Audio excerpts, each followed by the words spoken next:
Hello everyone, my name is Gareth Byatt. I'm a risk and resilience consultant, and I'm here to talk to you here about business continuity management.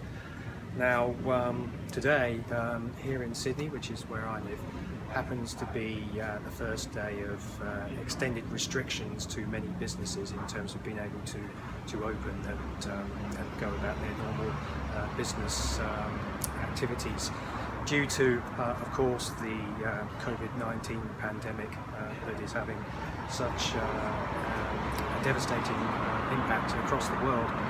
Of course, with situations as we face at the moment, health and well-being of people is quite rightly the primary importance to make sure that we can address these matters. Business continuity at any time, and hopefully at this time as well, will hopefully allow businesses to be able to maintain operations as best they can, even in such challenging circumstances at the moment that we face.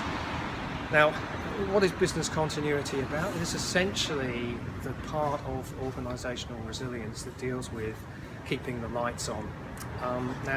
Right now, just behind me, there's an example of a restaurant just down the road from where I live, which has had to close due to the restrictions. And in certain situations like this, what can you do about certain things? If you need to close because of something, as we're seeing at the moment with the pandemic, or if there happens to be a major fire, or you have an extreme disruption to your supply chain, then it could be really tough to be able to keep things going.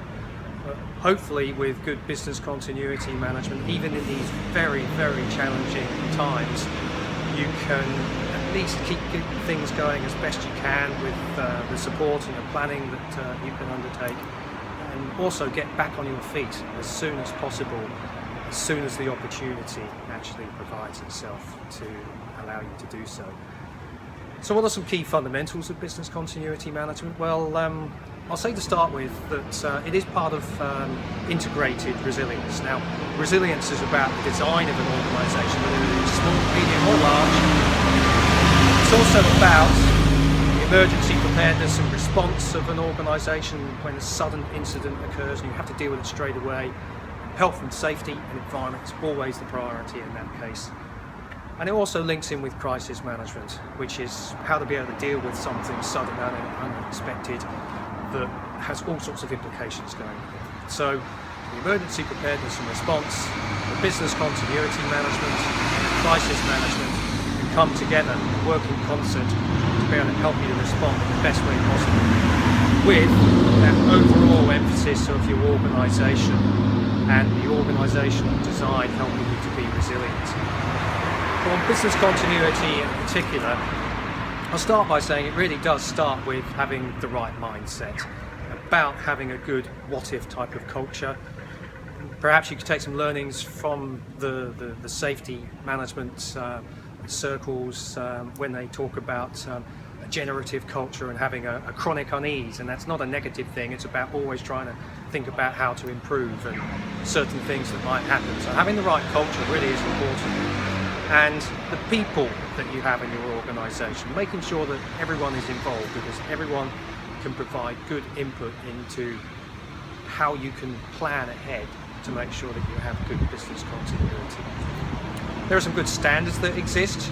The ISO 22300 family of standards deals with business continuity management, and they are good guidelines to be able to adhere to. One of the things that those standards emphasise quite strongly, in line with other ISO standards, is Plan, Do, Check, Act.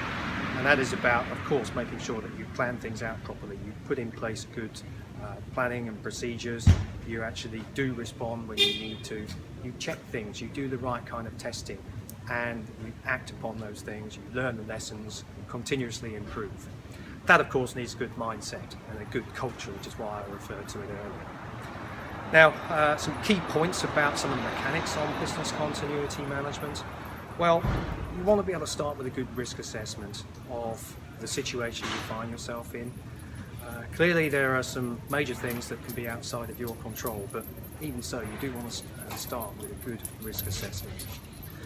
There is a particular type of technique we use in business continuity management called business impact analysis, BIA for short. And that is really about looking through the details within your organisation or teams within your organisation, thinking through and going through a process. It doesn't need to be a big, long, drawn-out process. You can do it quite quickly in a pragmatic type of way to look through what would be the impact of different things occurring, what are some short-term workarounds, what are potential longer-term workarounds, and how you can prepare and be resilient to adapt in circumstances when you have some kind of disruption. Impact analysis, business impact analysis, can help you to develop a business continuity plan, or a BCP.